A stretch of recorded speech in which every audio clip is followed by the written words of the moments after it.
కాదు సార్, హారం ఇదా? ఇది యాంటీ క్లాస్ అండి, హారం మీకు లక్ష్మీదేవి వస్తుంది, చాలా బాగుంది.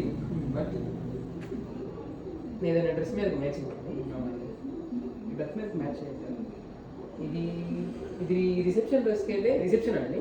అవునండి. దీనికైతే ఈ రోడియం పాలిష్లో బాగుంటుందండి, ట్రిపుల్ లేయర్లో వస్తుంది. రోడియం పాలిష్ ఈ ట్రిపుల్ లేయర్ వచ్చేసి మనకి చాలా అందంగా ఉంటుంది.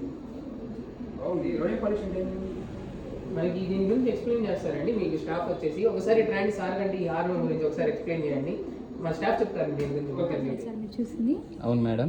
ఇది వచ్చేసి మనకి రోడియం పాలిష్లో వస్తుంది సార్. రోడియం పాలిష్ అంటే మనకి సిల్వర్ కలర్స్తో వస్తుంది. ఇది వచ్చేసి మనకి 3 లైన్స్తో కంప్లీట్ అవుతుంది హారం. మనకి స్టార్టింగ్ అయితే మనం చూస్తున్నట్టయితే ఇక్కడ సైడ్ పెండెంట్ మనకి పికాక్స్తో యాడ్ అవుతుంది అనమాట. పికాక్స్ మధ్యలో పేస్టల్ గ్రీన్ అనేది యాడ్ అవుతుంది. పైన లేయర్ కింద లాస్ట్ లేయర్ చూసుకుంటే మనకి సీరియస్ స్టోన్తో నిండిపోయి మధ్యలో మనకి ఉన్న పేస్టల్ గ్రీన్ యాడ్ అవుతుంది. ఓన్లీ సింగిల్ పేస్టల్ గ్రీన్ వస్తుంది. మిడిల్ లైన్ కనుక చూస్తుంటే పేస్టల్ గ్రీన్ మనకి పూర్తిగా వచ్చేస్తుంది. దీనివల్ల ఇంకా పీస్ అనేది మనకి ఈనిగ్గా కానొస్తుంది. సైడ్ పెండెంట్ చూపించాను కదా పేస్టల్ గ్రీన్తో, అలాగే ఇయరింగ్ కూడా మనకి అలానే యాడ్ అవుతుంది అనమాట. మీరు చూపించిన డ్రెస్ మీద కూడా ఇది చాలా బాగుంటుంది సార్. మేడంకి కూడా కంపల్సరీ నచ్చుతుంది సార్. దీని మీద మ్యాచింగ్ బ్యాంగిల్స్ అండ్ టిక్కాస్ ఉన్నాయా? దీని మీద మ్యాచింగ్ అన్ని సెట్టింగ్స్ ఉన్నాయి సార్, చూద్దాం.